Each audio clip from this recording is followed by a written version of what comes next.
ప్రియమైన దేవుని బిడ్డలకు ప్రభువైన యేసుక్రీస్తు నామమున వందనములండి. ప్రియులారా, గత పాఠములో మనము దేవుని రాజ్యము మీ మధ్యనే ఉన్నది అనే అంశమును గూర్చి తెలుసుకున్నాము. ఈరోజు సంఘము కళంకము లేనిదిగా ఉండవలెను అనే అంశమును గూర్చి కొన్ని విషయాలు మనం తెలుసుకుందాం. సంఘము అంటే ఏంటి అసలు? సంఘం అంటే ఏంటి మనం గమనించినట్లయితే మత్తయి సువార్త 16వ అధ్యాయం 13వ వచనం నుంచి మనం చూసినట్లయితే యేసు ప్రభు వారు అపోస్తులను అడుగుతున్నారు. ఈ జనులందరూ స్వస్థతల కోసం కానీ నన్ను చూడటానికి కానీ అనేక విధాలుగా ఇంతమంది ఈ రకంగా జనాలు నా వెంట వచ్చుచున్నారు, నేను ఎవరినని అనుకుంటున్నారు వీరంతా అనేసనని యేసు ప్రభు వారు అపోస్తులను అడిగారు. అడిగితే అప్పుడు, అయ్యా నీవు ఏలియావు, యెషయావు, యోహాను, ఇట్లాగ ఇర్మియావి, ఇలాగ ప్రవక్తలలో నీవు కూడా ఒక ప్రవక్త అనుకొనుచున్నారు అనేసని చెప్పారు. అయితే అప్పుడు యేసు ప్రభువారు, మరి వాళ్ళంటే ప్రవక్తను అనుకుంటున్నారు, మీరైతే నా వెంటే ఉంటూ అనేక విషయాలు చూస్తూ, అనేక విషయాలు వింటూ, అనేక సంఘటనలన్నీ కూడా చూస్తూ ఉంటున్నారు కదా, మరి మీరు నన్ను గూర్చి ఏమనుకొనుచున్నారు అనేసనని ప్రభువారు ఆ యొక్క అపోస్తులను అడిగారు. మనం చూద్దాం 15వ వచనం. అందుకు ఆయన, మీరైతే నేను ఎవడనని చెప్పుకొనుచున్నారని వారిని అడిగాను. అందుకు సీమోను పేతురు, నీవు సజీవుడవగు దేవుని కుమారుడవైన క్రీస్తు అని చెప్పాను. అందుకు యేసు, సీమోను బర్యోనా, నీవు ధన్యుడవు, పరలోకమందున నా తండ్రి ఈ సంగతిని నీకు బయలుపరిస్తేనే గాని నరులు నీకు బయలుపరచలేదు అనేసని చెప్పారు. అయితే నేను ఎవరినని మీరు అనుకుంటున్నారు అనేసని అడిగినప్పుడు అప్పుడు పేతురు అంటున్నాడు, అయ్యా నువ్వు సజీవుడు వగు దేవుని కుమారుడవైన క్రీస్తువు అనేసని పేతురు చెప్పినట్లుగా మనం చూస్తూ ఉంటున్నాం. అయితే ప్రభువారు ఏమంటున్నారంటే, ఈ విషయం నేను దేవుని కుమారుడైన క్రీస్తును అనే విషయాన్ని నీకై నీవు చెప్పలేదు, నీ సొంత తెలివితేటలతో చెప్పలేదు. దేవుడు ఆ విషయాన్ని నీకు బయలుపరిస్తేనే నీవు చెప్పగలిగావు. నేను దేవుని కుమారుడైన క్రీస్తుని అనే విషయాన్ని దేవుడే నీకు బయలుపరిచాడు గనుక నీవు చెప్పగలిగావు. నరుడు నీకు ఈ విధముగా బయలుపరచలేరు. దేవుడే నీకు ఈ విషయాన్ని బయలుపరిస్తే నువ్వు చెప్పగలిగావు అనేసని ప్రభువారు చెప్పి, ఆ తర్వాత ఏమంటున్నారంటే, మరియు నీవు పేతురువు, ఈ బండ మీద నా సంఘమును కట్టుదును, పాతాళలోక ద్వారములు దాని ఎదుట నిలువనేరవని నేను నీతో చెప్పుచున్నాను. అయితే అప్పుడు ఆయన ఏమంటున్నారంటే, ఈ బండ మీద నా సంఘమును కట్టుదును. ఏ బండ మీద? ఆ యొక్క ప్రభువారు అపోస్తులను ఏ క్వశ్చన్ వేశారు, ఏ ఏ ప్రశ్న అడిగారు? నేను ఎవరిని అనే ప్రశ్న అడిగారు ప్రభువారు అపోస్తులని. అంటే పేతురు ఏమన్నాడు చెప్పాడు, నీవు సజీవుడు ఒక దేవుని కుమారుడువైన క్రీస్తువు అనేసని చెప్పాడు. అప్పుడు యేసుక్రీస్తు వారు అని ఏమంటున్నారు, ఈ బండ మీద, ఏ బండ మీద ఏ జవాబు అయితే చెప్పారో క్రీస్తువు అని పేతురు గారు చెప్పారు కాబట్టి ఆ క్రీస్తు అనే బండ మీద నా సంఘమును కట్టుదును, పాతాళ లోక ద్వారములు దాని ఎదుట నిలువనేరవు. దేని ఎదుట? ఆయన కట్టే సంఘము ఎదుట. ఆయన ఏమంటున్నారు, నా సంఘమును నేనే కట్టుదును, నా సంఘము నేనే కడతాను అన్నారు. ఆయన కట్టే సంఘము ఎదుట పాతాళ లోకములు ద్వారములు నిలవలేరవంట. దేని ఎదుట? యేసుక్రీస్తు వారు స్వయాన ఆయనే సంఘమును కడతానన్నారు కనుక ఆయన కట్టే సంఘం ఎదుట పాతాళ లోక ద్వారములు నిలవనేరవు అని ఆయనే స్వయంగా చెప్పినట్లుగా మనం చూస్తూ ఉంటున్నాం.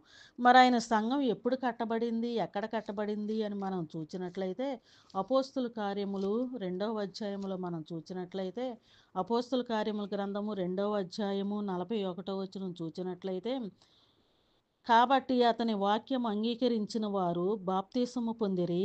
ఆ దినమందు ఇంచుమించు 3,000 మంది చేర్చబడిరి. ఎప్పుడు?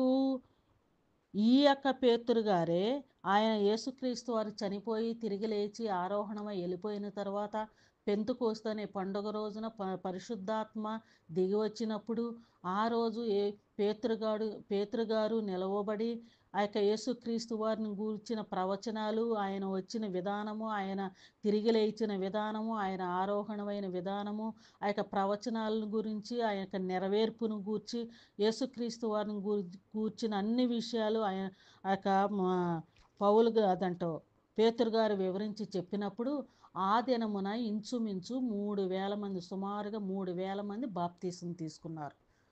అంటే యేసుక్రీస్తు వారు పునరుద్ధానుడై తిరిగి లేచి ఆరోహణం వెళ్ళిపోయిన తర్వాత, పరిశుద్ధాత్మ వచ్చిన తరువాత అదే మొట్టమొదటిసారి బాప్తీసం తీసుకోవటం ప్రజలు.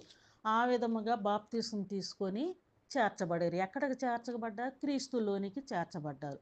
ఆ దినమున సుమారుగా 3,000 మంది చేర్చబడ్డారు. ఆ తర్వాత 4వ అధ్యాయం 4వ వచనంలో ఇంచుమించుగా పురుషులే 5,000 మంది చేర్చబడ్డారు. ఈ విధముగా నానాటికి అందరు కూడా బాప్తీసం తీసుకొని సంఘములో చేర్చబడతా ఉన్నారు. వీరందరూ కలిసి వీరందరూ ఎక్కడికి చేర్చబడుతున్నారు? యేసుక్రీస్తు వారిలోనికి చేర్చబడుతూ ఉంటున్నారు. ఈ విధముగా నా సంఘమును నేనే కడతానని యేసుక్రీస్తు వారు స్వయముగా చెప్పారు. ఆయన సంఘము ఆ యొక్క అపోస్తుల కార్యం 2వ అధ్యాయంలో సుమారుగా 3,000 మందితో సంఘము స్థాపించబడినది. ఆ యొక్క సంఘం ఎలాగుంది అనేసనంటే 1 కొరింథీయులు రాసిన పత్రిక 2వ అధ్యాయం 1 కొరింథీయులకు రాసిన పత్రిక 1వ అధ్యాయం 2వ వచనం చూడగలమండి. 1 కొరింథీయులకు రాసిన పత్రిక 1వ అధ్యాయం 2వ వచనంలో మనం చూసినట్లయితే ఈ యొక్క బాప్తీసం తీసుకొనిన వారందరూ ఇక్కడ మనం చూసినట్లయితే కొరింథీలో ఉన్నవాళ్ళు, కొరింథీ అనే పట్టణములో సంఘముగా, అంటే బాప్తీసము తీసుకొని రక్షింపబడిన సంఘముగా కూడుకొనిన వారందరూ కూడా కొరింథీ పట్టణంలో ఉన్న ఆ యొక్క రక్షింపబడిన సంఘమును గూర్చి ఇక్కడ మనం మాట్లాడుకుంటున్నాం. 2వ వచనం 1 కొరింథీ పత్రిక 1వ అధ్యాయం 2వ వచనం. కొరింథీలోనున్న దేవుని సంఘమునకు అనగా క్రీస్తు యేసునందు పరిశుద్ధపరచబడిన వారై పరిశుద్ధులుగా ఉండుటకు పిలువబడిన వారికి. అంటే ఎట్లాగ వీళ్ళు ఏ విధముగా వచ్చిన సంఘం అంటే ఎలా కట్టబడింది? సంఘము వీళ్ళు యేసుక్రీస్తు వారి గూర్చిన విషయాలు విని వాళ్ళు బాప్తీసం తీసుకున్నారు. బాప్తీసం తీసుకొని ఎట్లాగ ఏ విధంగా వాళ్ళు బాప్తీసం తీసుకున్నారు? ఎందుకు బాప్తీసం తీసుకున్నారు? అక్కడున్న ఆ యొక్క వారందరూ కూడా యేసుక్రీస్తు వారి ఈ లోకములో ఉన్నప్పుడు ఆయనను సిలువ వేయండి అని కేకలేశారు. ఆ యొక్క యూదులందరూ కూడా యేసుక్రీస్తు వారిని పట్టించి సిలువ వేయించారు. ఆ విధముగా వారు పాపము చేశారు. యేసుక్రీస్తు వారిని మరణమునకు సిలువకు అప్పగించి వారు పాపం చేశారు. అంతేకాదు, వ్యక్తిగతముగా రకరకాలుగా అందరూ కూడా రకరకాలుగా పాపముతో ఉన్నవారు. అంతేకాదు, యేసుక్రీస్తు వారిని కూడా సిలువ వేయించారు వీళ్ళు. అందుకనే ఏమంటున్నారంటే పేతురు గారు బోధించినప్పుడు, అయ్యా మేము అంత గొప్ప దేవుని కుమారుడైన యేసుక్రీస్తు వారు మేము సిలువ వేయించాము, మా పాపములకు క్షమాపణ లేదా? మేమేమైపోవాలి? మాకేంది, మేము నరకానికి పాత్రులమే కదా అనేసి ఆ విషయాలన్నీ కూడా వారు పశ్చాత్తాప హృదయము కలిగి పేతురు గారిని అడుగుతున్నారు. అయ్యా మేము ఇంత ఘోర పాపము చేశాము, మేము ఎలాగ మా పాపములకు క్షమాపణ లేదా? మేమేమైపోవాలి అనేసి పేతురు గారిని అడిగినప్పుడు పేతురు గారు చెప్తూ ఉంటున్నారు, మీరు మారు మనసు పొంది పాప క్షమాపణ నిమిత్తమై ప్రతి వారును యేసుక్రీస్తు నామమున బాప్తీసం పొందుడని పేతురు గారు చెప్పినట్లుగా చూస్తూ ఉంటున్నాం. అక్కడున్న వారే కాదు, సకల మానవాళ్ళు కూడా రకరకాలుగా వ్యక్తిగతంగా ఎవరికి వారు ఇష్టానుసారంగా పాపములు చేసి ఉంటారు. పుట్టిన ప్రతి ఒక్క మానవుడు ఏదో ఒక పాపం చేసే ఉంటారు. పాపంతో ఉండి చనిపోయినట్టయితే నిత్య నరకానికి అర్హులవుతారు. అందుకని పుట్టిన ప్రతి వారు పాపం ఖచ్చితంగా చేసి ఉంటారు కాబట్టి వారందరూ నిత్య నరకానికి వెళ్తారు కనుకనే ప్రతి ఒక్కరు కూడా ఏం చేయాలి? విరిగి నలిగిన హృదయం కలిగి ఇప్పుడు వరకు తెలుసో తెలియకో ఏ పాపాలు చేసినను సమస్తమును కూడా హృదయపూర్వకంగా ఒప్పుకొని పశ్చాత్తాపపడి మారు మనసు పొంది ఆ పాపములన్నిటిని కూడా విడిచివేసి మనస్సును మార్చుకొని ఇంకెప్పుడు ఇలాంటి చెయ్యను అని మనస్సును మార్చుకొని మారు మనసు పొంది యేసుక్రీస్తు వారి యొక్క నామములో తండ్రి కుమార పరిశుద్ధాత్మని యొక్క నామంలో బాప్తీసము తీసుకొనిన తర్వాత వారు పరిశుద్ధులుగా పిలువబడతారు. అప్పటి వరకు వ్యక్తిగతంగా రకరకాలుగా పాపములో ఉంటారు. వారు హృదయపూర్వకంగా ఒప్పుకున్నారు కాబట్టి ఆ తర్వాత యేసుక్రీస్తు నామంలో బాప్తీసం తీసుకున్నారు కనుక వారందరూ కూడా పరిశుద్ధులు అనేసని పరిశుద్ధులుగా పిలువబడ్డారు. ఇక్కడ కొరింథీలో ఉన్న వారిని కూడా అదే అంటున్నారు. కొరింథీలో ఉన్న పరిశుద్ధులుగా పిలువబడిన వారందరూ కూడా దేవుని సంగమునకు అనగా యేసుక్రీస్తునందు పరిశుద్ధపరచబడిన వారై, యేసుక్రీస్తు వారి ద్వారా పరిశుద్ధపరచబడిన వారై అంటే వారి యొక్క పాపములన్నీ కూడా ఒప్పుకొని విరిగి నలిగిన హృదయం కలిగి పశ్చాత్తాపపడి వారు ఒప్పుకొని మారు మనసు పొంది వారి మనస్సులను మార్చుకొని పరిశుద్ధులుగా ఉండుటకు పిలువబడిన వారు అంటే బాప్తీసము పొంది క్రీస్తులోనికి చేర్చబడిన వారు పరిశుద్ధులుగా ఉండుటకు పిలువబడిన వారై పరిశుద్ధులుగా ఉండుటకు పిలువబడిన వారికిని అంటే పరిశుద్ధులుగా ఉండుటకు పిలువబడ్డారు. వ్యక్తిగతంగా ఎవరికి వారు మీకు మీరు నాకు నేను ఇట్లా వ్యక్తిగతంగా పరిశుద్ధులుగా ఉండుటకు పిలువబడ్డారు అందరూ. అయితే వీరందరూ కలిసి ఒక కుటుంబంగా లేదా ఒక సంఘముగా ఉన్నారు. వ్యక్తిగతముగా అందరూ పరిశుద్ధపరచబడ్డారు. అయితే ఇక్కడ వారికిని వ్యక్తిగతముగా పరిశుద్ధులుగా ఉండుటకు పిలువబడిన వారికిని అలాగే వారికిని మనకును అంటే ఆ కాలంలో ఉన్న కొరింథీ పట్టణంలో ఉన్న పరిశుద్ధులుగా ఉండుటకు పిలువబడిన వారికిని అలాగే నేడు ప్రస్తుతం మనం కూడా మన వ్యక్తిగతంగా సకల దేశములలో అన్ని ప్రాంతములో ఉన్న మనమందరము కూడా మన పాపములను ఒప్పుకొని మారు మనసు పొంది పరిశుద్ధులుగా ఉండుటకు పిలువబడిన మనకును వారికిని మనకును ప్రభువుగా ఉన్న మన ప్రభు అయిన యేసుక్రీస్తు నామమున ప్రతి స్థలములోను అంటే అక్కడున్న యెరూషలేములో ఉన్న పరిశుద్ధులుగా ఉండబడిన వారికిని కొరింథీ పట్టణంలో ఉన్న పరిశుద్ధులుగా ఉండుటకు పిలువబడిన వారికిని నేడు మనమును పరిశుద్ధులుగా ఉండుటకు పిలువబడిన వారికిని ఇంకా అనేక చోట్ల అనేక ప్రాంతాల్లో అనేక ప్రదేశాల్లో యేసుక్రీస్తు నామముల ప్రతి స్థలములోనూ ప్రార్థించు వారందరికీ ప్రతి స్థలములోనూ అందరూ ఏ స్థలములోనైనా ఉండని ఎక్కడైనా ఉండని వారందరూ కూడా ప్రార్థించు వారందరికీ శుభమని చెప్పు వ్రాయునది అనేసని ఇక్కడ అపోస్తులు గారు చెప్తూ ఉంటున్నారు. అంటే అన్ని ప్రాంతాల్లో కూడా అందరూ కూడా ఎలా ఉండాలి? పరిశుద్ధులుగా పిలువబడిన వారై ఉండాలి. అలాగే వ్యక్తిగతంగా పరిశుద్ధులుగా పిలువబడిన వారై ఉండాలి. అలాగే కూడుకొని వారందరూ కూడా పరిశుద్ధులుగా ఉండుటకు పిలువబడిన వారై ఉండాలి. అయితే ఈ విధముగా పరిశుద్ధులుగా ఉండుటకు పిలువబడిన వారందరూ కూడా వీరందరూ కూడా అందరూ కూడుకోవాలి. అందరూ కూడా ఎవరి ప్రాంతంలో వాళ్ళు ఎవరి ప్రదేశాల్లో ఎవరి ప్రాంతంలో వాళ్ళు అంటే ఒక్కొక్క ఊరిలో ఆ పట్టణంలో కానీ ఈ పట్టణంలో కానీ ఆ గ్రామంలో కానీ ఈ గ్రామంలో కానీ ఎక్కడైనా సరే అందరూ కూడా ప్రతి స్థలములోనూ ప్రార్థించు వారందరికీ అంటే పరిశుద్ధులుగా ఉండుటకు పిలువబడటం అంటే ఎవరి ఇంట్లో వాళ్ళు ఉండటం కాదు. పరిశుద్ధులుగా ఉండుటకు పిలువబడిన వారు అంటే ఎంతమంది పిలువబడ్డారో వారందరూ కలిసి ఒక దగ్గర ఉంటారు. పరిశుద్ధులుగా ఉండుటకు పిలువబడిన వారందరూ ఒక దగ్గర ఉన్నారు.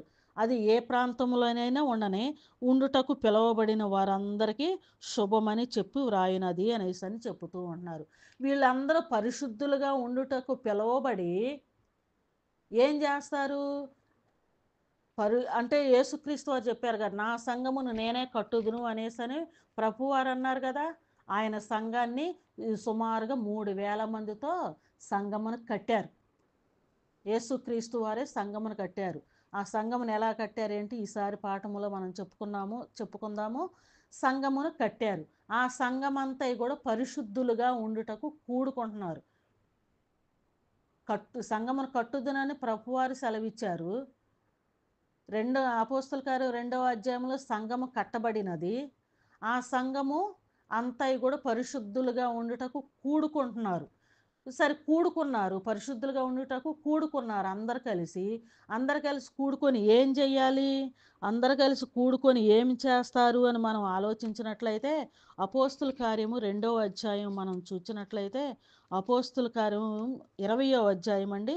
అపోస్తుల కార్యముల గ్రంథము 20వ అధ్యాయము 7వ వచనం మనం చూద్దాం. 7వ వచనం, ఆదివారమున మేము రొట్టె విరుచుటకు కూడినప్పుడు పౌలు మరునాడు వెలనయుండి వారితో ప్రసంగించుచు అర్ధరాత్రి వరకు విస్తరించి మాట్లాడుచుండెను. ఆదివారమున వీరందరూ పరిశుద్ధులుగా ఉండుటకు కూడుకున్నారు. పరిశుద్ధులుగా ఉండుటకు ఆదివారమున వీరందరూ కూడుకున్నారు. ఆదివారమున వీరందరూ కూడుకొని ఏం చేయాలి?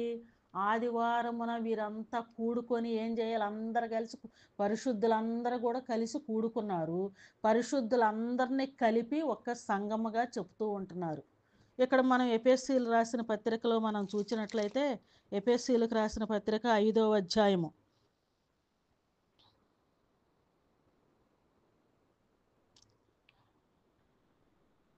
5వ అధ్యాయంలో మనం పరిశీలన చేసినట్లయితే 23వ వచనం 5:23, క్రీస్తు సంఘమునకు శిరస్సై ఉన్నలాగున. క్రీస్తు సంఘమునకు శిరస్సై ఉన్నాడు అంటే సంఘమునకు క్రీస్తు శిరస్సై ఉన్నాడు. మరి ఆ యొక్క సంఘం ఏమై ఉన్నది? సంఘము శరీరమై ఉన్నది. 30వ వచనం చూద్దాం, మనము క్రీస్తు శరీరమునకు అవయవములమై ఉన్నాము కనుక అలాగే క్రీస్తు కూడా సంఘమును పోషించి సంరక్షించుచున్నాడు. 30వ వచనంలో మనము క్రీస్తు శరీరమునకు అవయవాలము. మనమందరము కూడా క్రీస్తు యొక్క శరీరానికి అవయవాలము.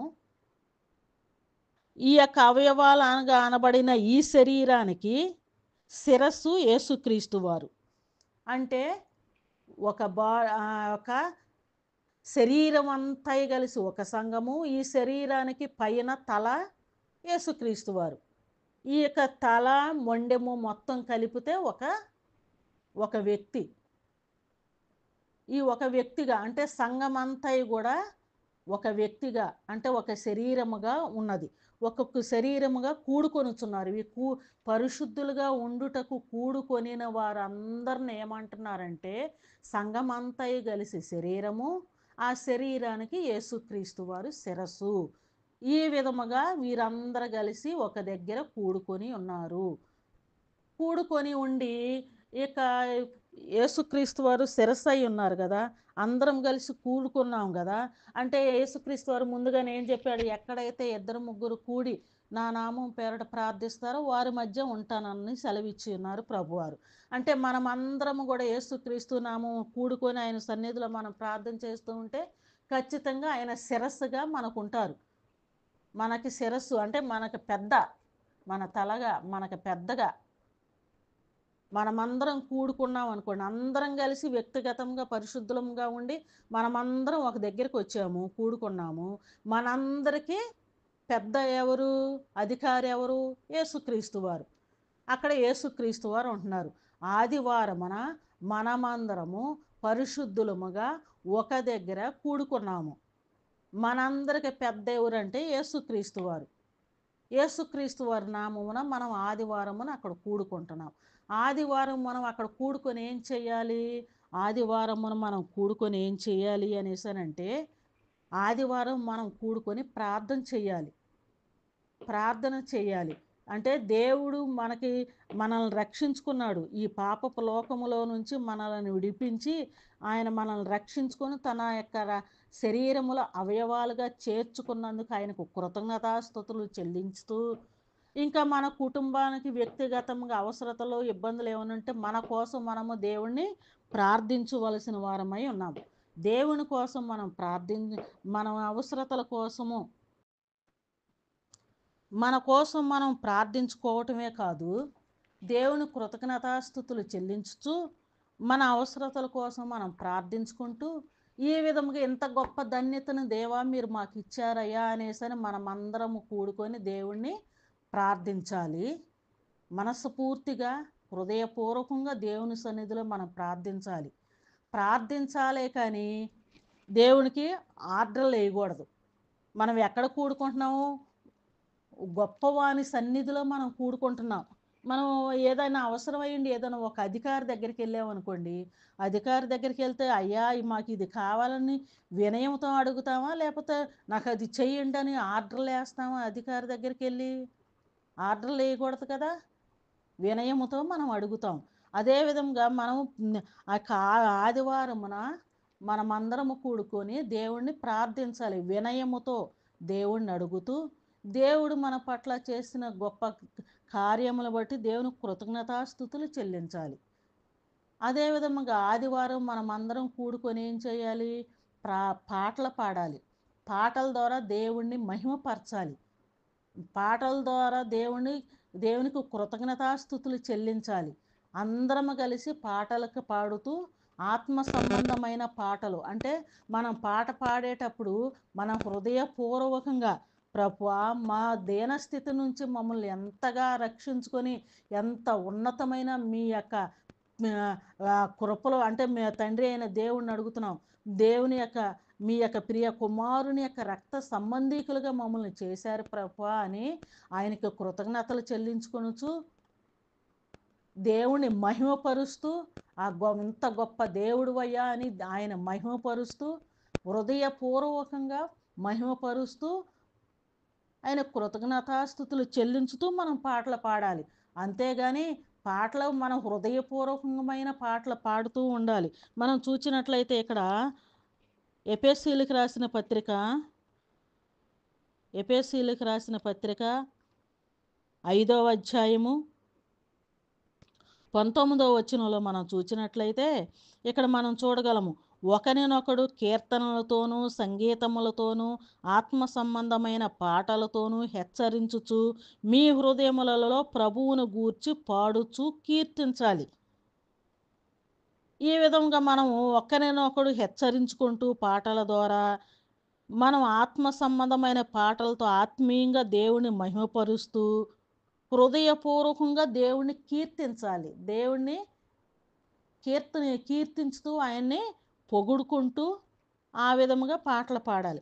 అంతేకాని ఆ యొక్క పాటల్లో మనము ప్రకృతి సంబంధమైన ఏది మన పాట పాడుతుంటే మ్యూజిక్కి లేదా డ్రమ్ములకి ఆటికి వీటికి అంటే మనం హృదయపూర్వకంగా మన కంఠ స్వరముతో పాడే పాటలకి ప్రకృతి సంబంధమైన వాయిద్యాలకి సూట్ అవుతుందా లేదా, వాటికి దీనికి ఆ యొక్క కలుస్తుందా లేదా, ఆ స్వరానికన్ను ఈ యొక్క వాయిద్యాలకి సరిపోతుందా లేదా అనేసని ఈ విధముగా మనం సమకూర్చుకుంటూ ఇట్లాగా కాదు మనం పాటలు పాడేది. వాయిద్యాలతో మనకు సంబంధం ఏముంది? ప్రకృతి సంబంధమైన వాటితో మనం ఆయన మహిమపరచాల్సిన అవసరం ఏముంది? మన హృదయానుసారంగా దేవుని మహిమపరచాలి.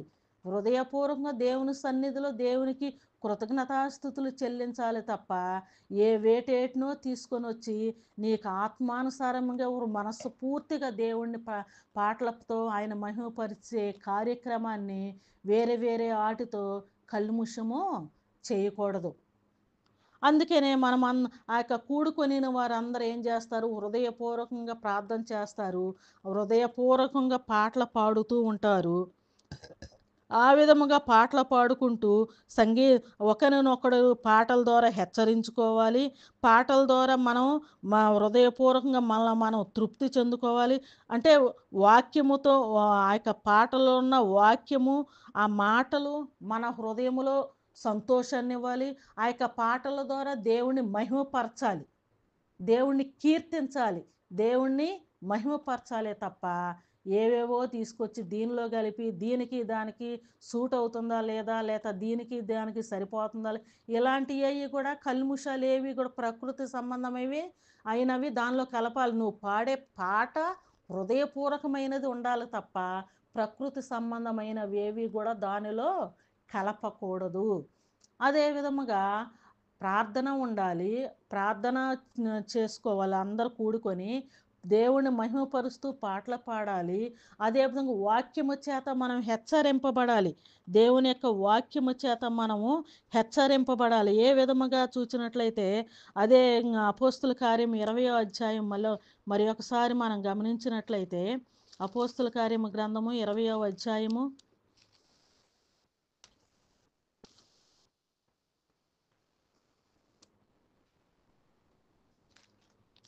7వ వచనంలో మనం చూచినట్లయితే వారంట ఆ రోజు రొట్టె విరుచుటానికి కూడుకున్నప్పుడంట వాక్యము చేత అర్ధరాత్రి వరకు ప్రసంగించుచూ ఉన్నారంట. ఎవరు? అపోస్తులు కాదు, పౌలు గారు. అర్ధరాత్రి వరకు దేవుని యొక్క వాక్యాన్ని ప్రకటిస్తూ ఉన్నాడంట. అంటే దేవుని యొక్క వాక్యము చేత మన ఆత్మలను బలపరచాలి. ఒక వ్యక్తిగతంగా ఏమైనా దోషములు ఉన్నాయేమో ఆ వాక్యము వలన మనలో ఉన్న దోషాలు ఏమైనా ఉంటే వ్యక్తిగతంగా ఏమైనా చేస్తున్నామేమో వాటన్నిటిని తీసివేసుకోవాలి. ఆ యొక్క వాక్యము చేత దేవునిలో ఇంకనూ మనం బలపడాలి. ఆ యొక్క వాక్యము విని ఆ మాటలు మనకు సంబంధించిన వారికి, మనకు తెలిసిన వారికి, మనకి వీలున్నంత వరకు అవే మాటలు వెళ్ళి ఇతరులకు చెప్తే వారు కూడా మారు మనసు పొందే విధముగా ఆ యొక్క వాక్యాలను మనము వినాలి. మన జీవితంలో అనుసరించాలి. ఇతరులకు ప్రకటించాలి. ఆ విధంగా వాక్యాన్ని మనం విని నేర్చుకోవాలి. ఆ వాక్యములో ఏముంటుంది? ఆ వాక్యాన్ని చెప్పే సేవకులు ఏం వాక్యం చెప్తారు అనేసానంటే, వాక్యం చెప్పేవాళ్ళు ఏం వాక్యం చెప్పాలి? యేసుక్రీస్తు వారికి సంబంధించిన వాక్యం చెప్పాలి. యేసుక్రీస్తు వారికి సంబంధించిన వాక్యం ఆ యొక్క ప్రవచనాలలో ఏ విధముగా ఉన్నది, ఆయన ప్రవచన రీతిగా ఏ విధముగా వచ్చారు, ఏ విధముగా ఆయన చనిపోయాడు, ఎలా తిరిగి లేచాడు, ఏ విధముగా ఆరోహణమయ్యాడు, ఆయన రెండోసారి ఎందుకు రానయ్యున్నారు, అప్పుడెందుకు వచ్చారు, ఎందుకు వెళ్ళిపోయారు, మళ్ళీ రెండోసారి ఎందుకు రావటానికి సిద్ధముగా ఉన్నారు, ఈ విషయాల గురించి యేసుక్రీస్తు వారిని గూర్చి ఈ విషయాల గురించి మనం ఆ యొక్క వాక్యం ఆదివారం ఆ యొక్క దేవుని యొక్క వాక్యాన్ని ఈ విధముగా చెప్పుకుంటూ అనేక ఆత్మలు బలపరచాలే తప్ప వాక్యము చెప్పకుండగా దేవుని యొక్క వాక్యం అని బైబిల్లో ఒక రెఫరెన్స్ తీయటము, లేకపోతే ప్రకృతి సంబంధమైన వ్యక్తుల గురించో లేకపోతే ఇతరత ఏవేవో చెప్తూ ఉంటారు. కానీ ఆ యొక్క దేవుని యొక్క వాక్యము అంటే ప్రవచనాల్లో ఉన్నది, ఆయన నెరవేర్చినది, ఆయన మరలా రెండోసారి రానై ఉన్నది, ఆయన వచ్చేలోపు మనం సిద్ధపడకపోతే మన స్థితి, మన గతి ఏమైపోతుందో ఈ విషయాలన్నీ ప్రకటించకుండగా ఆ యొక్క వాక్యాల్లో వేరు ఇతర ఏవేవో కలుపుతూ ఉంటారు. అలాంటి ఏవి కూడా కలపకూడదు. ఆ యొక్క వాక్యములో కూడా ఎలాంటి కల్ముషము ఉండకూడదు. దేవుని యొక్క వాక్యాన్ని మనం ఆదివారమున దేవుని యొక్క వాక్యాన్ని ప్రకటించేటప్పుడు ఈ అచ్చంగా యేసుక్రీస్తు వారు తండ్రి, కుమార, పరిశుద్ధాత్మల గురించి, అలాగే మనము చనిపోయిన తర్వాత మన ఆత్మలు ఎక్కడికి వెళతాయి, ఆ యొక్క స్వచ్ఛమైన పరిశుద్ధత కలిగి మనం జీవించాలి, ఆ పరిశుద్ధుని యొక్క సన్నిధిలో మనం చేరాలి, ఈ విషయాల గురించి మనం హెచ్చరింపబడాలి. కానీ ఇతర ఎవరెవరో ప్రకృతి సంబంధమైన ఏవి కూడా ఈ యొక్క పరిశుద్ధమైన వాక్యములో చేర్చకూడదు. ఈ విధముగా ఏది కూడా కళంకం అనేది ఈ యొక్క వాక్యానికి అంటగట్టకూడదు. ప్రార్థన చేసేటప్పుడు దేవునికి ఆర్డర్లు వేసి పిచ్చి అల్లరల్లరితో కూడిన ప్రార్థనతో ఆ ప్రార్థన కల్ముషం చేయకూడదు. పాటలు హృదయపూర్వకంగా ఆత్మ సంబంధమైన పాటలతో దేవుని మహిమపరచాలి, మనల్ని మనం హెచ్చరించుకోవాలి తప్ప ప్రకృతి సంబంధమైనవి ఏవి కూడా కల్ముషంగా ఆ యొక్క పాటలలో కలపకూడదు. వాక్యము బోధించేటప్పుడు ఆ యొక్క తండ్రి అయిన దేవుని గురించి, కుమారుని గురించి, పరిశుద్ధాత్మ గురించి, మన ఆత్మలో అట్టి పరలోక రాజ్యములో ఏ విధంగా చేరతాయి, ఆయన రెండవ రాకడలో ఎందుకు రానై ఉన్నాడు, ఈ విషయాల గురించి ప్రకటించాలే తప్ప ఇతర ఏ కల్ముషము కూడా వాక్యములోనికి చేర్చకూడదు. అదే విధముగా ఇంకా ఆదివారం ఆరాధన ఇంకెందుకు కూర్చుంటారు అంటే, అది అసలు ఆదివారం ఏంటది? ప్రభువు రోజు అది. ఆదివారమున అపోస్తులందరూ కూడుకుంటూ ఉండేవాళ్ళు. మిగిలిన రోజులు ఉండేవాళ్ళు, కూడుకునేవారు. ఆదివారం మరి ప్రత్యేకంగా ఎందుకని ఆదివారమున? ఆదివారం ప్రభువు రోజు. ప్రభువారు యేసుక్రీస్తు వారు చనిపోయి తిరిగి లేచిన రోజు. ఆదివారము ఆయన రోజు, అది ప్రభువు దినము, ప్రభువు రోజు. ఆయన తిరిగి లేచిన రోజు, అది ప్రభువు రోజు. ఆయన రోజున, ఆదివారము ఆయన రోజున మనమందరము పరిశుద్ధులముగా మనమందరము కూడుకొనుచున్నాము. ఆయన రోజున పరిశుద్ధులముగా మనమందరం కూడుకొనినప్పుడు ఆయన ఆయన పేరటన, ఆయన నామాన మనం కూడుకున్నప్పుడు ఆయనకు సంబంధించిన ప్రభు భోజనం అనేది అక్కడ ఉండాలి. ఆయన చెప్పి ఉన్నారు ముందుగానే. ఏమని చెప్పారు?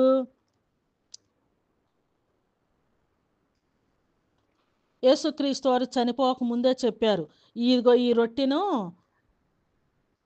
ఈ విధముగా చేయండి అనేసి. మొదటి కొరింథీయులకు రాసిన పత్రిక 11వ అధ్యాయం మనం చూసినట్లయితే, మొదటి కొరింథీయులకు రాసిన పత్రిక 11వ అధ్యాయము 23వ వచనం నుంచి మనం చూసినట్లయితే, అపోస్తులు పౌలు గారు ఈ విధముగా అంటున్నారు, నేను మీకు అప్పగించిన దానిని ప్రభువు వలన పొంది తిని, ప్రభు అయిన యేసు తాను అప్పగింపబడిన రాత్రి ఒక రొట్టెను ఎత్తుకొని కృతజ్ఞతాస్థుతులు చెల్లించి దానిని విరిచి, ఇది మీ కొరకైన నా శరీరము, నన్ను జ్ఞాపకము చేసుకొనుటకై దీనిని చేయుడని చెప్పాను. ఆ ప్రకారమే భోజనమైన పిమ్మట ఆయన పాత్రను ఎత్తుకొని, ఈ పాత్ర నా రక్తము వలనైన క్రొత్త నిబంధన, మీరు దీనిలోనిది త్రాగునప్పుడల్లా నన్ను జ్ఞాపకము చేసుకొనుటకై దీని చేయుడని చెప్పాను. మీరు ఈ రొట్టెని తిని ఈ పాత్రలోనిది త్రాగునప్పుడల్లా ప్రభు వచ్చే వరకు ఆయన మరణమును ప్రచురించుదురు. ఈ విధముగా చేయుడి అని ప్రభువారు చెప్పిన రీతిగానే అపోస్తులు కూడా అలాగే చేశారు. అందుకని ఆయన, నేను మీకు అప్పగించిన దాన్ని ప్రభు వలన పొంది తిని. ప్రభు ఇలాగ చెప్పాడు. ఏమని చెప్పాడు? ఈ యొక్క నన్ను జ్ఞాపకము చేసుకొనుటకై ఈ రొట్టెను తిని ఈ యొక్క ద్రాక్షారసమును త్రాగుడి అనేసని ప్రభువారు చెప్పారు. ప్రభువారు చెప్పినది అపోస్తులు చేశారు. నేను మీకు అప్పగించిన దానిని ప్రభు వలన పొంది తిని గనుక మేము ఇలాగ చేస్తున్నాం గనుక మీరును ఇలాగనే చేయుడి. మేము చేస్తున్నాము, ప్రభు మాకు చెప్పాడు, మేము చేస్తున్నాము, మేము చేసిన రీతిగా మీరును చేయుడని అపోస్తులుడైన పౌలు గారు మనకి చెప్పినట్టుగా చూస్తూ ఉంటున్నాం. అంటే ఆదివారము ప్రభు రోజున ప్రభువుని జ్ఞాపకం చేసుకున్నటకై ప్రభు రాత్రి భోజనాన్ని మనము తీసుకోవాలి. ఎందుకని? అది ఆయన రోజు. ఆయన రోజునే ఆయన మన జ్ఞాపకం చేసుకోవటానికే మనం పరిశుద్ధులముగా మనం అక్కడ కూడుకొనుచున్నాం. పరిశుద్ధులముగా మనం కూడుకొనుచున్నాము. పరిశుద్ధుడైన యేసుక్రీస్తు వారు ఆయన రోజు, పరిశుద్ధమైన రోజు, ఆ పరిశుద్ధమైన రోజున పరిశుద్ధుడైన ప్రభు రాత్రి భోజనాన్ని ఆయన తీసుకోమని ఆజ్ఞాపించి ఉన్నాడు కనుకనే ఆ ఆజ్ఞను మనం ఆచరించాలి. మనమందరం పరిశుద్ధులముగా కూడుకొని ప్రభురాత్రి భోజనమును ప్రతి ఆదివారమున మనం తీసుకోవాలి. ప్రతి ఆదివారమున తీసుకోవాలే కానీ నెలకొకసారి 3 నెలలకు ఒకసారి తీసుకోమని చెప్పాల. ఆదివారమున వారు రొట్టె విరుచుటకు కూడుకొని ఉండిరి. అపోస్తల కార్యం 20వ అధ్యాయం 7వ వచనంలో. అలాగే మనము కూడా ఆదివారమున రొట్టె విరుచుటకు మనమందరం పరిశుద్ధులముగా కూడుకోవాలి. అంతేగాని ఆదివారము ప్రభువు రోజున ప్రభువుకు సంబంధించిన ప్రభు భోజనమే ఉండదు. కొన్ని చోట్ల ప్రభు రోజున మనం వెళ్తున్నాము, ఎవరి దగ్గరికి వెళ్తున్నాము? ప్రభు వారి యొద్దకు వెళ్తున్నాము. అది పరిశుద్ధమైన రోజు, పరిశుద్ధమైన ప్రభువారు, పరిశుద్ధమైన ప్రభు భోజనము. అది మనం తీసుకున్నప్పుడు మనం ఒక ఆదివారం మనం వెళ్ళటం ఎందుకు? ఆయన ప్రతి ఆదివారమును ఎలాగనో చేయమని ఆయన చెప్పినప్పుడు మనం ఖచ్చితంగా ప్రభు భోజనాన్ని మనము తీసుకొనవలసిన వారమై ఉన్నాం. ఈ విషయంలో కొంతమంది రకరకాలుగా చేస్తారు, కొంతమంది అసలు ఏది ప్రభు భోజనమే తీసుకోరు. ఈ విషయంలో కూడా కళంకమేమీ కూడా ఉండకూడదు. ఇక అందరు పరిశుద్ధులుగా కూడుకొని చేయవలసిన పని ఏంటి? ఈ విధంగా అందరు కలిసి కూడుకుంటున్నారు. ఇదంతా కూడా ఆత్మ సంబంధమైనది. హృదయపూర్వకమైన ప్రార్థన, ఆత్మ సంబంధమైన పాటలు, ఆత్మీయంగా మనము హెచ్చరింపబడుతూ దేవుని మహిమపరుస్తూ పాటలు ఉండాలి. వాక్యము చేత మనం ఆత్మీయంగా మనం బలపడాలి. వాక్యం ఉండాలి. వాక్యం చేత బలపడే విధముగా ఉండాలి కానీ వేరే ఇతర ఏమీ కూడా ఆ వాక్యములో ఉండకూడదు. ప్రభు రోజు కాబట్టి ప్రభువుని జ్ఞాపకం చేసుకొని ప్రభు భోజనాన్ని మనం ఖచ్చితంగా తీసుకోవాలి. అదే విధముగా మనం అందరం కూడుకుంటున్నాము కదా, ఇదంతా కూడా ఆత్మ సంబంధంగానే బలపడు నిమిత్తము, ప్రభువును మహిమపరచు నిమిత్తమై ఇవన్నీ 4 కూడా. 5వది ఏంటంటే కానుకలు. కానుకలు దేనికి అంటే మనమందరం కూడుకుంటున్నాం కనుక ఆ ప్రదేశానికి సంబంధించి అది చర్చి బిల్డింగ్ కావచ్చు, దేనికైనా దాని యొక్క ఉపయోగాల కోసం ఆ యొక్క కానుకలు ఉపయోగపడవచ్చు. లేదా ఆత్మీయంగా కూడుకొంచున్న సంఘముల పేదవారు కానీ, వెధవ వెధవరాండ్లు కానీ, పిల్లలు కానీ, లేదంటే తల్లిదండ్రులు లేనివారు కానీ, దరిద్రులు కానీ, ఇట్లాంటి వారు ఎవరైనా వారికి సహాయం చేయటం నిమిత్తమే ఆ విధముగా ఆ యొక్క సంఘ బిడ్డలను బలపరచటం, బలహీనంగా ఉన్న వాళ్ళని బలపరచటం కోసమై, సంఘము క్షేమాభివృద్ధిని పొందు నిమిత్తమై, ఈ విధముగా సంఘం అందరం కూడుకుంటున్నాం కనుక అందరికీ ఉపయోగపడే విధంగా వాటిని వినియోగించుకొనటం నిమిత్తమై కానుకలు ఖచ్చితంగా శ్రేష్టమైన భాగాలు తీసుకురావాలి. అవి కూడా శ్రేష్టమైనవే. కానుకలు కూడా శ్రేష్టమైనవే. ఆదివారం ఆరాధనలో ఈ 5 అంశాలు ఉంటాయి. ప్రార్థన ఉంటుంది, పాటలు ఉంటాయి, వాక్యం ఉంటాయి, ప్రభురాత్రి భోజనం ఉండాలి, కానుకలు ఉండాలి. ఈ 5 అంశాల్లో కూడా ఏ విధమైనటువంటి కళంకం ఏది కూడా రాకూడదు. అంతా కూడా ఆ దేవుడు చెప్పిన విధముగా ఆత్మానుసారంగానే జరుగుతూ ఉండాలి. ఈ విధముగా ఆదివారమున మనమందరము కూడుకొని ఆత్మ సంబంధంగా దేవుణ్ణి ఆరాధించవలసిన వారమై ఉన్నాం. ఈ విధముగా ఇట్లాగ అందరం కూడుకొని ఈ విధముగా జరిగే దానినే ఆరాధన అంటారు. ఆరాధన అంటే ఈ 5 అంశాలు కలిపితేనే ఆరాధన, కానీ మరి ఇతర ఏమీ కూడా ఉండకూడదు. లేనివి కలపకూడదు, ఉన్నాయి తీసివేయకూడదు. ఆరాధనలు అన్నీ ఆ విధముగా ఉండాలి. అందుకని ఇక్కడ అంటూ ఉంటున్నారు, ఆ ఎఫెసీయులకు రాసిన పత్రిక 5వ అధ్యాయము 27వ వచనం మనం చూచినట్లయితే, అటువలే క్రీస్తు కూడా సంఘమును ప్రేమించి అది కళంకమైనను మొడతయైనను అట్టిది మరి ఏదైనను లేక పరిశుద్ధమైనదిగాను నిర్దోషమైనదిగాను మహిమ గల సంఘముగాను